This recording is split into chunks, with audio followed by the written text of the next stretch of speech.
Woof, look at this face. Ray, don't be in Star Wars Episode 9 on our account. You know, if you have somewhere better to be. Hello, start this gangsta shit. Mr. Mother, thanks I'm good. Hello, I started this gangsta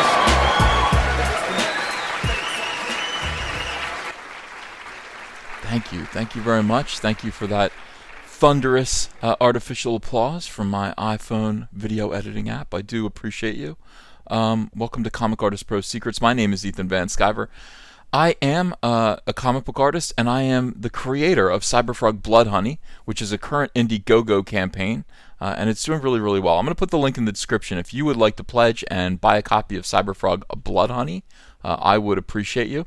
I'm also the illustrator of the famous Dr. Jordan B. Peterson's 12 Rules for Life, a book that has sold over 1 million copies and changed many lives. I hope you read it. And I'm also a great big Star Wars fan, despite it all. Despite all this, Movie Web, take it away. What do we got here? Sullen Teenager Theater. We have Rey gone to the dark side. You can tell she got a great big scar. She's wearing her collar sideways. I don't know what this is, a robot arm of some sort, but whatever it is, she looks like he did not return her text. So this is what Star Wars has become now. This is what Star Wars is. Until everyone gets fired, and we need to start firing people right now. After all, Lucasfilm, saving money leads to more coffee. So I want you to have a lot of coffee up there in upper management. Fire all of these people as soon as possible. Anyway, this is MovieWeb. I hasten to add to this whole experience. MovieWeb is one of the top garbage tier websites on the internet. I should know. I've made a list of all of them here. I mean, here's our list, and what do you know? MovieWeb, triple underlined. One of the worst garbagey Star Wars websites. And traditionally, this website seems to exist only to troll this YouTube channel. They are always taking shots at my sanity here on this website. They're always trying to make me read articles, and then I realize there are references to this channel in there, and then I go, "Oh, you," and I shake my fist at them, and they go, "Heh, heh, heh," and they come into the comments section and laugh. Well, not this time, because we've got Trevor Norkey, and I don't know Trevor Norkey. He isn't Kevin Burwark. He isn't B. Alan Orange. He isn't any of those people. He is a brand new writer. So Trevor, oh, I almost called you Kevin. Whoa, Trevor, let's get a start off on the right foot, shall we? Please? Yeah, let's do it. New Star Wars 9 working title revealed. What does it mean, Trevor? We have named it Star Wars Chapter 11. Why? Because it will lead to the ultimate bankruptcy of Lucasfilm at Disney. In other words, Disney will realize that Lucasfilm under current management is no longer a profitable enterprise, and they will fire everyone. Or they will just stop doing Star Wars movies altogether, and maybe somebody else will give it to Warner Brothers. I don't know. You've proven you can't do it, Disney. You can't. Give it to anyone else. Give it to me. I'll do it. But yeah, so that Star Wars Chapter 11 is our working title for Star Wars Chapter 9 or Episode 9. But let's see what these geniuses came up with. With the production of Star Wars 9 only a month away. So in 1 month they're going to all go to Scotland, I believe, and they're going to start filming this terrible, terrible movie. That most of you are going to boycott, I think. They're going to begin work on what you're going to boycott in 1 month. Doesn't that give you goosebumps? Think about it. Yeah, it's exciting. The next installment of the Star Wars saga has received a new working title. While this will not be the actual title of the movie when it releases in theaters, it will be the title for Episode IX when it is in production. According to Fantha Tracks, it's like Bantha, but with fan. So it's like Bantha. Yeah, that is a clever pun. That is a clever pun. Who has accurately reported every previous Star Wars working title since The Force Awakens. Episode 9's working title has been changed to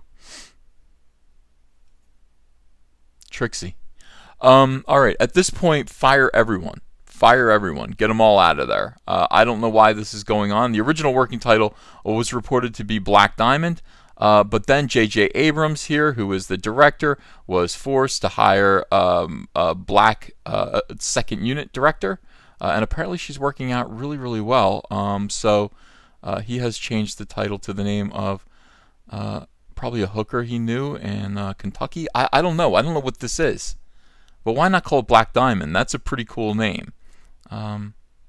Seems like J.J. Abrams is afraid of being outshone. Outshone. Go get him, second unit director.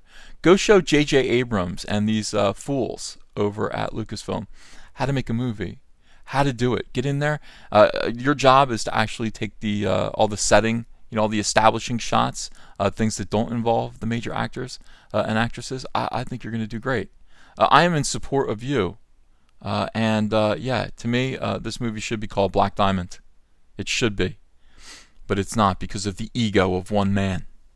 That title is apparently no longer in effect. Why this title was changed remains a mystery. I just explained it, didn't I?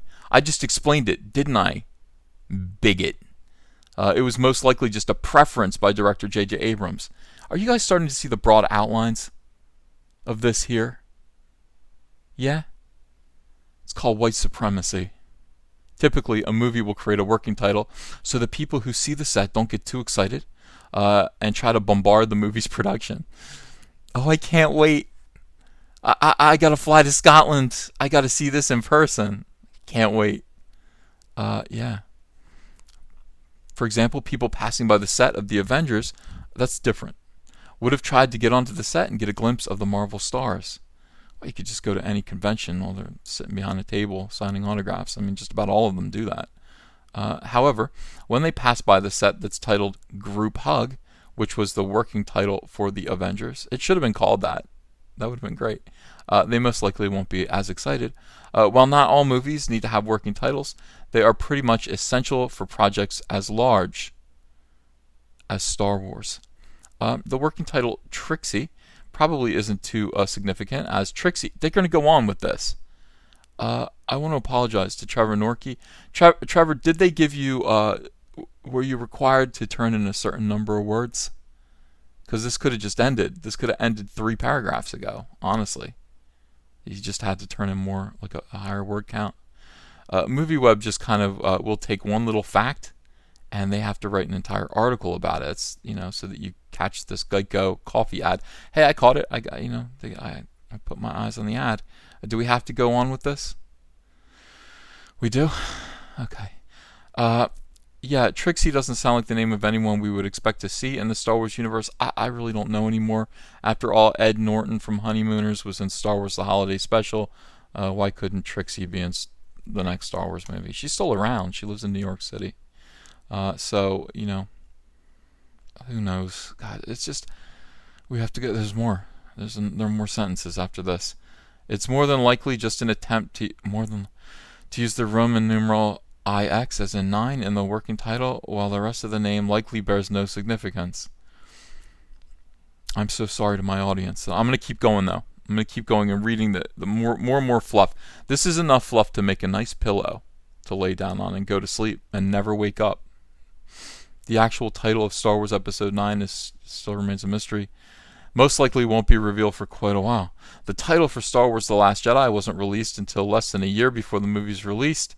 It's very likely that Lucasfilm will repeat this idea and not reveal the title for Episode 9 until early next year. Well, I'm going to call it Black Diamond in honor of the second unit director. I don't care what J.J. Abrams says. I'm sorry. She is a diamond. She is black. She's probably going to save this movie. If anyone saves this movie, it will be the second unit director. It will not be J.J. Abrams. It will not be Kathleen Kennedy.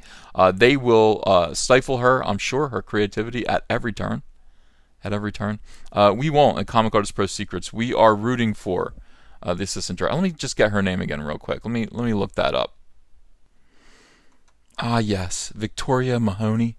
She's beautiful. Look at that smile. Look at J.J. Abrams pretending to be happy with this competition. Look at him. Yeah, you're not happy. That's why you changed the working title of the film from Black Diamond. It's now called J.J. Abrams Diamond, I imagine. But we are going to be keeping our eye on Victoria Mahoney. What a beautiful woman, and so talented, too. I think she's going to be terrific. I think she's going to be really good, J.J. Wait, you're still on this. Yeah, look at... Oh, my goodness, yeah. I'm looking forward to your work, ma'am. I'm looking forward to your establishing shots. I'm looking forward to how you set a scene.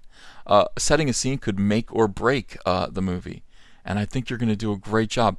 All of us here at Comic Artist Pro Secrets are looking forward to the work of Victoria Mahoney. Not you, sir. Victoria Mahoney, who is black, according to, let's see here, all of the press articles that came out. Victoria Mahoney joined Star Wars Episode 9 as the first black female second unit director, and as soon as she did, they changed the working title from Black Diamond to Trixie. Now, is that a coincidence? Yeah, KKK Abrams. Oh, God, back to this stupid article. The original Star Wars movie, A New Hope, received a more on-the-nose working title, being referred to as Adventures of the Star Killer. They should have recycled this title for Episode 8, in which Mark Hamill was destroyed, and of course Carrie Fisher actually did pass away. This could have been reused. However, at the time of the production, there was absolutely no interest in the Star Wars garbage tier franchise, and most investors and studios thought the movie would fail. So there wasn't really a need for a subtle working title.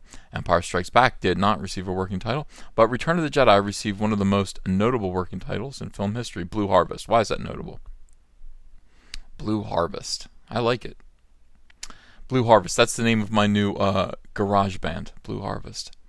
The Star Wars prequel trilogy received some rather... Oh my God. Get through it, guys. Hang in there with me. Dollhouse was Jar Jar's Big Adventure, and finally The Bridge.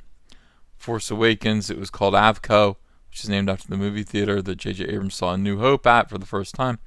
It's all about J.J. By the way, he named Poe Dameron after his secretary, the woman who brings him coffee, his assistant, actually.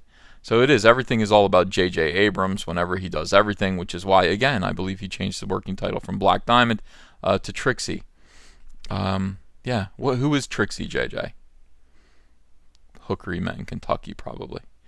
The Force Awakens actually featured 2 working titles, with Foodles being the second. I can't. I'm actually losing consciousness. All right. You know what? Honestly, the thing about it is MovieWeb, at least the other guys, they put a zinger at the end that makes me go, "Duh, this was all a big troll." This isn't a troll. This is just some of the most useless information of all time crammed into the end of one tiny nugget of not interesting information. Space Bear Los Alamos was referenced to the Solo Red Cup upon referencing Red Solo Cups. Oh my God.